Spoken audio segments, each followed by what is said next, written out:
Good morning and good evening, boys.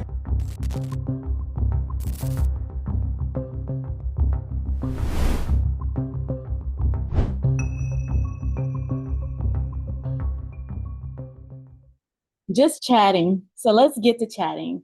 Congratulations to the New York Knicks on their first NBA championship win in more than 50 years. The Knicks beat the San Antonio Spurs 94-90 in Game 5 of the championship series Saturday, rallying from a 16-point deficit to beat the Texas team in the Alamo City. So congratulations to you guys. We're going to chat about some things. I'm sure everyone's seen what went on at the White House over the weekend. Roll the clip.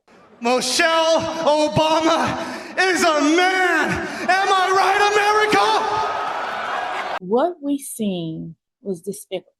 The harm in calling Michelle Obama a man as a Black woman, hearing public figures or athletes refer to Michelle Obama as a man is not only disappointing, that video was deeply troubling. Whether you agree with Michelle Obama's politics or not, the repeated effort to question her womanhood speaks to a larger issue that Black women have faced for generations. Throughout history, Black women have often been denied the same femininity, grace, and humanity that society readily extends to others. We have been portrayed as too strong, too loud, too masculine, or somehow less deserving of respect. That is why comments like that, the one that was made following that UFC event in which I just showed you, was not a harmless joke. What that guy did reinforces the stereotypes that have long been used to demean and devalue Black women. Now, Michelle Obama served as First Lady of the United States with intelligence, dignity, and grace. Yet years after leaving the White House, and I believe she's been gone for about 10 years now, she continues to be the target of personal attacks that have been nothing but harmful and cruel. The attacks that she experienced has nothing to do with policy, leadership, or public service. Instead of debating the ideas of what they are or what they mean, they're talking about she looks like a man. They're not even debating about policy. They're not talking about anything that has to do with the improvement of what's going on in our economy. Some of the attacks and what people are doing, they're choosing to attack her appearance and identity. So let's talk about this. As a society, we should ask ourselves, why is this type of rhetoric receiving applause from some audience? We know who those audiences is. We see it on TikTok. We see it on Facebook. We see it on Instagram. We see it in the comments. We see it when we turn on social media in general. What message does it send to young Black girls who are watching? What does it send to women in general when public discourse is reduced to insults about someone's gender, appearance, or humanity? We can disagree all day long. We could disagree about politics. We could disagree about the weather. We could disagree about the way you dress, the color you're wearing. Fine. Let's disagree about all of that. But we must start challenging policies. We must start challenging this type of demeaning and cruel rhetoric towards Black women. So again, we can disagree politically. We can challenge policies. We can engage in spirited debates. That is part of democracy. But when we normalize mocking and dehumanizing people, and it doesn't just mean Michelle Obama, but this was done on a stage, an open stage in front of the whole world. We weaken our ability to have meaningful conversation and build understanding across differences. As a Black woman, I know firsthand how damaging stereotypes can be. I also know the power of dignity. We don't elevate our country by tearing people down. I myself have been guilty of saying some things that can be kind of triggering. I take that. I do it sometimes. But I also know that I try to elevate and I try to encourage and I try to have meaningful debates and conversations with people to improve a lot of this negativity that we've been experienced since a certain person has been in the White House. So one thing I want to say is we can elevate by engaging with one another with respect, even when we disagree. At a time when our nation feels increasingly divided, perhaps the real challenge is not deciding who wins an argument. Perhaps it's just learning how to disagree without abandoning our shared humanity. That's the conversation that's worth having. That's the conversation that I'm willing to have. We have to start talking to each other in respect, the name calling, the dehumanizing. We must stop that. So that's how I feel about that. It wasn't fun to watch. It's not fun seeing it play out on TikTok and social media, but that's where we are. Time for a break. We'll be right back.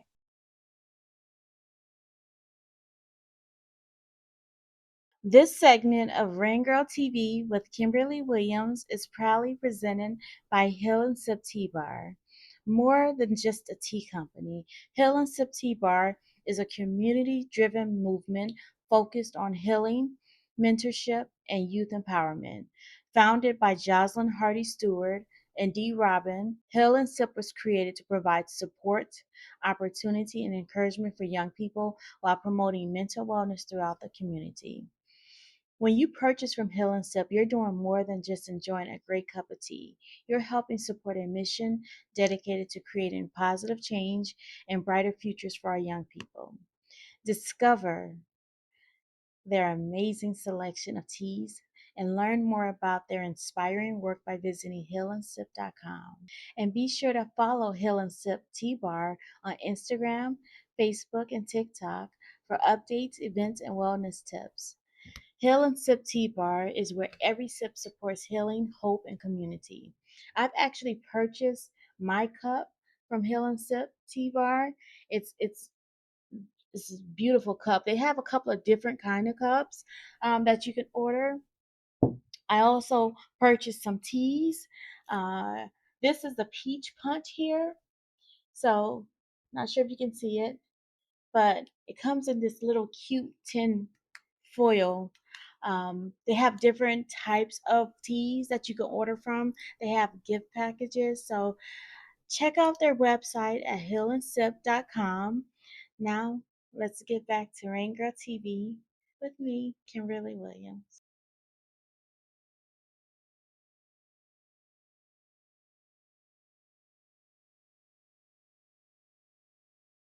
So, in other news, let's talk about the police killing a dog after the game. That was something that I watched over the last couple of days. It was very tough to look at the dog laying down on the ground the way he was laying down on the ground. From what looked like the police was called because a neighbor heard someone screaming or arguing. She called the police, and this is what happened next. Oh my God, James, no! Oh, A celebration cut short by a shooting that killed a dog in Canoga Park. It happened last night around 9. The LAPD says neighbors reported a woman screaming from an apartment. Officers say they found her not in danger, but celebrating the Knicks winning the championship. The LAPD then says the woman did not control her dog. It chased after an officer and a shooting occurred. So the harm and what happened is the dog, it was an innocent dog. The dog must have walked out the door when the police came and knocked on the door. And one of the officers, I find that there's no excuse for it, but one of the officers ended up putting a bullet in the dog. Now we know we have a woman who refers to her dog as her family, in which most people do refer to their pets as family, who's no longer going to see him anymore because the officer shot him. I was a little agitated when I heard the story because I think it was senseless. And the fact that it was a dog when it could have been a human being is something that's a little more concerning. It's exasperating to constantly see the police officers shooting things, shooting people, shooting dogs. We have to find a way to not call the police if you hear a neighbor arguing or if you hear someone who's having a discourse. I was thinking maybe we should think about getting our neighbors' phone numbers and knocking on your neighbor's door and getting to know them a little bit better. So you can recognize a loud TV set from a real person arguing. Because there's like the fact that the first thing the neighbor did was call the police gives me a sense of the neighbor really didn't know their neighbor. So that's another concerning thing. But the fact that the first thing the neighbor did is call the police instead of just knocking on the door or giving them a call and say, hey, is everything okay? I hear some loud noise. Are you there with someone? Should I call the police? But the first thing that the neighbor did is actually call the police. And then when the police arrived, they put a dog down. Is very disturbing. So I think there's some more that we can do in order to become a little more friends with our neighbors and where we're not going to just be calling the police. So, what are your summer plans? Maybe you guys can put some things in chat, to get to a lighter subject. We know we're getting into the summer months right now. A lot of people have kids that's out of school. I don't have any children that's in school anymore. So, what are some of you guys' summer plans? What are you planning on doing? Are you going out of the country? Are you going to be just, heading to California? Are you coming here to Orlando? What are your plans? So I looked up Visit Orlando because that's where I am right now. And I was trying to find some things to do. And I see they have a Luminary Market. It's a Kaleidoscope 360 movie night. That's coming up for the month of June. There's some other things. There's a United Groove. It's an evening of funk, blues, and soul. That might have already went on, but this is for the month of June. We have Access for All at Orlando Museum of Art. That's coming up on the 18th. So you can enjoy a free museum admission bonus programming with Access for All. It's a complimentary event hosted once per month at the Orlando Museum of Art. So that might be something to do for some of you people who like to go to museums. I'm one of those people that enjoy a day at a museum. Actually, I was in Chicago and I went to the Brookfield Zoo. I enjoyed myself so much. It was so much fun. I got to walk around the zoo all day. Got to see some zebras. I've seen bison. I've been posting on my TikTok like for the last couple of days. Um, we went into a room and they gave you 2 minutes and you can just listen to the wolves around you howl. And it's supposed to give you an experience of fear, to let you know what it's like to be in a wild, to have wolves howling all around you. And I thought that was like a really cute adventure. Um, they said it's supposed to scare you a little bit, but I wasn't terrified. I wasn't nervous. I wasn't triggered or anything. Um, so if you can find a really nice zoo here in Orlando, I suggest you just take the family out, enjoy a nice walk. I know they have a Sanford Zoo. I might try to go to the Sanford Zoo this weekend if I can get some time away. But some of the other events that's going on here in Orlando is they have foodies. So all you foodies people, they have chill out on the Orlando Ice Cream Trail. That sounds like it could be some fun. And I'll try to put some links up in my chat. So when you watch this video, you can just click on it. They have drinks along the drive in College Park. I'm not really sure what that is, but I guess you can shop, sip, and unwind. There's specialty wine, and there's a beverage crawl. So that's going to be hosted at multiple locations in Orlando. So it looked like the wristbands are about $10 to $15. That's pretty affordable. So, just some things to do just to get you out of the office. Juneteenth is coming up. So Juneteenth is on Friday. Hopefully, you guys will get to watch this before Friday because I want to talk to you also about what Juneteenth is and what it means. So let's get to that. So, honoring Juneteenth, which is Emancipation Day. So, the people of Texas are informed on that day in accordance with the proclamation from the executive of the United States that all slaves are free. That this involves an absolute equality of personal rights and rights of property between former masters and slaves, and the connection herefore existing between them becomes that between employer and hired laborer. So I picked that up off of the website. I mean, you can Google it yourself. A lot of people always ask me, well, what is Juneteenth and what is Juneteenth? It's history. It's history for Black people. A lot of people didn't know that we were free. Juneteenth commemorates June 19th, 1865, the day the Union troops arrived in Galveston, Texas, to announce that the last enslaved African Americans were free. This came more than 2 years after the Emancipation Proclamation. So a lot of people in Texas didn't even know that we were free, the slaves were free. So it's considered to be the second Independence Day. So for many, Juneteenth, it represents the true realization of American liberty. Imagine that. Imagine just being a slave and not knowing you're free. That's some sick shit right there, man. I don't know what to say about that. That's diabolical to not even know that you're free and have to you're still working while people in other states are actually free. So we know that Trump has an issue with African Americans. He has an issue with Black people.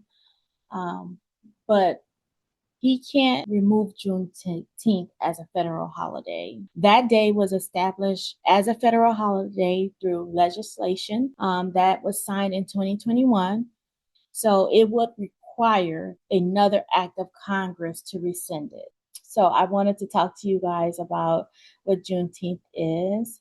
And then before we go today, as I promised at the earlier in this episode, I wanted to leave you guys with an important reminder. Too often we hear weather warnings and assume the storms will affect someone else. We tell ourselves we've seen bad weather before and we'll be fine. But every year, lives are changed in a matter of seconds because the warnings wasn't taken seriously. So I say that to say we have to start taking these weather situations a little more seriously. We can't just sit down and go back to bed if we hear a storm is coming. We have to get up and at least acknowledge something is going on. Earthquake is a little harder to acknowledge, but when it comes to tornadoes and hurricanes, we have to start preparing. So it's important that you know that these severe storms, the floodings, tornadoes, and even recent earthquakes we've witnessed remind us that nature does not discriminate. It doesn't care about our plans, our schedules, or our assumptions. So please have a plan. Know where you will take shelter. Charge your phones. Check on your elderly neighbors and family members. Introduce yourself to your neighbors. If you don't know them, introduce yourself. Make sure your children understand what to do during an emergency. And most importantly, when local officials issue warnings, listen. Preparation is not fear, it's a responsibility. The difference between a close call and a tragedy can be as simple as taking a weather alert seriously. From all of us here at the interview, we encourage you to stay informed, stay prepared, stay safe, because your life and the lives of those you love are worth protecting. I'm Kimberly Williams, and thank you for watching another episode of The Interview. And remember, preparation is not fear, it's responsibility. Have a great day, y'all. See you on the next episode of The Interview on Rain Girl TV.